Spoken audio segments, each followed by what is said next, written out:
2024 সালে ছাত্ররা মাঠে নেমেছে কোটা আন্দোলনের জন্য।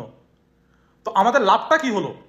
কোটা আন্দোলনের জন্য আমরা নেমে সরকার চেঞ্জ করে অন্য সরকার নিয়ে এসেছি, সেই সরকারও তো সেম কাজটাই করতেছে। যারা সরকারি চাকরি করবে, যারা সরকারি জব করে, তাদের জন্য কোনো কিছু নিষিদ্ধ নাই, তাদের জন্য কোনো রেজিস্ট্রেশন করতে হবে না, তাদের জন্য কোনো ধরনের কোনো ট্যাক্স নাই, কোনো ভ্যাট নাই। কিন্তু আমরা প্রবাসীরা, আমরা যারা বাংলাদেশে যাব, বাংলাদেশ থেকে যাওয়ার সময় একটা ফোন হাতে নিয়ে যাব, সেই ফোনটার জন্য 70% ট্যাক্স দিতে হবে। এবং আমরা যদি বাংলাদেশে গিয়ে 2 মাসের বেশি থাকি, তাহলে সেটার জন্য বাংলাদেশের সরকার ঘোষণা করছে আমাদের মোবাইল, আমাদের সবকিছু ট্যাক্স দিতে হবে। কি রে ভাই, আমরা কি বাংলাদেশি না? আমরা কি বাংলাদেশের মানুষ না? না আমরা বিদেশে এসেছি কাজ করার জন্য, জন্য আমরা প্রবাসী, আমরা কামলা? কোনটা? এই সরকার চাচ্ছেটা কি? আমরা আরো বসান, আরো আন্দোলন করুন, আরো গঠন করুন, দেখুন কি হয়।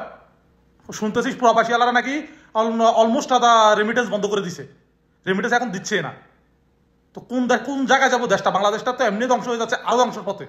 দেখা যাক বাংলাদেশ কি হয়। ভিডিওটা যদি ভালো লাগে বেশি বেশি শেয়ার করবেন, লাইক করবেন, কমেন্ট করবেন, আর আপনার কথা মন্তব্য জানিয়ে যাবেন। ধন্যবাদ।